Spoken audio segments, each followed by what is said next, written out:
Welcome back. Thanks for hanging out with us. Republicans in Congress are hoping to pass a bill that would overhaul how federal agencies regulate digital assets, otherwise known as cryptocurrency. They want to do so by the end of this year. Another advocate of this, the head of the Securities and Exchange Commission, who said last week before the government shutdown, he's working with Congress to get this legislation to the president soon. I think it's important that we have a market structure bill, and we are actually helping. We were helping with the House, and now we're helping with the Senate. We want to see this get over the finish line.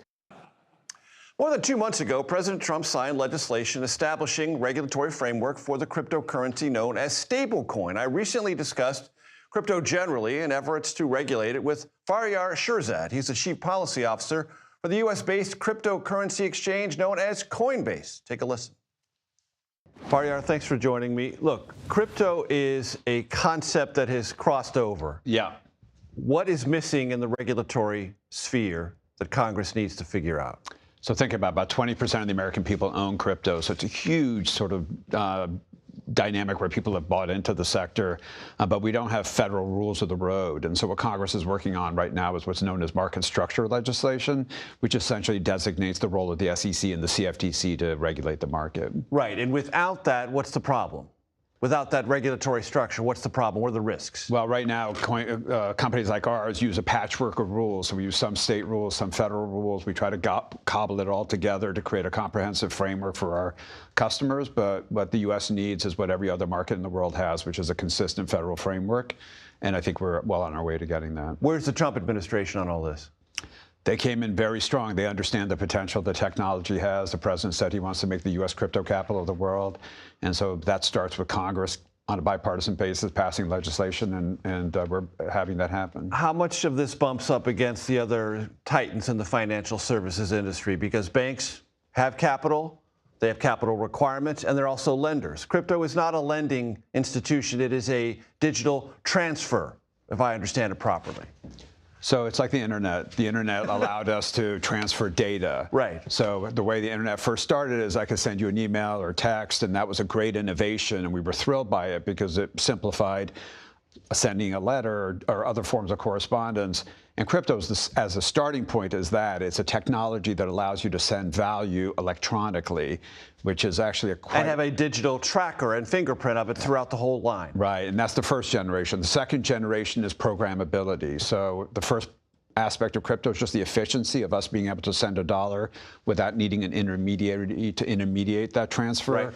And then the second stage is creating any sort of programmable system where you and I, for example, can set up an escrow account electronically, and when certain conditions are met, my dollar then transfers to you. And you can imagine a multitude of applications, and that's where the real innovation is going. That's where the billions of dollars that people are investing in the crypto sector is building next generation. Is there a zero-sum element to this crypto, financial services, traditional banking? No, we envision that it's going to be an all-of-the-above dynamic going forward. I know some of the banks are nervous about They're afraid that some of the deposits will be pulled out and go to crypto. They say that. There's no evidence to prove it. In fact, we commissioned a study to look at the impact on community banks, which was a particularly politically salient issue when the stablecoin bill went through the Genius Act.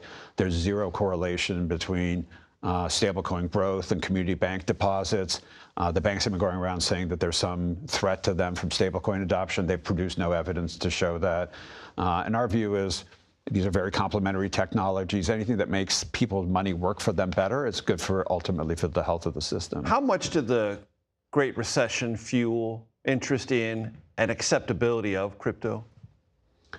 I think significantly. If you survey the American people across any demographic, political group, regional group, 80+% of the people feel like the existing financial service system doesn't service them well. They feel disaffected by it, and not enough customer service, too much dinging them on fees and other things. Yeah, and a lot of folks like us don't feel those fees in the way the average person does. The National Retail Federation looked at this. They found that the average household pays about $1,200 in fees simply to process transfers and transactions. I mean, those are credit card fees, bank fees, and the rest. Most households can't handle an unexpected $400 medical bill or auto bill or what have you. So a $1,200 charge that sits on every American household is completely unnecessary, we can get rid of that, and crypto is a big part of that solution. Is this year the year that this is going to get done legislatively, this Commodities Future Trading Commission or SEC framework? Yeah, we very much hope it will. So there were two big legislative objectives that the industry had. One was the stablecoin bill, creating the federal framework around the issuance of dollar tokens. That happened, big bipartisan. It might have been the biggest bipartisan thing that happened this year in Washington. Then the second is what you're talking about. The House passed the bill.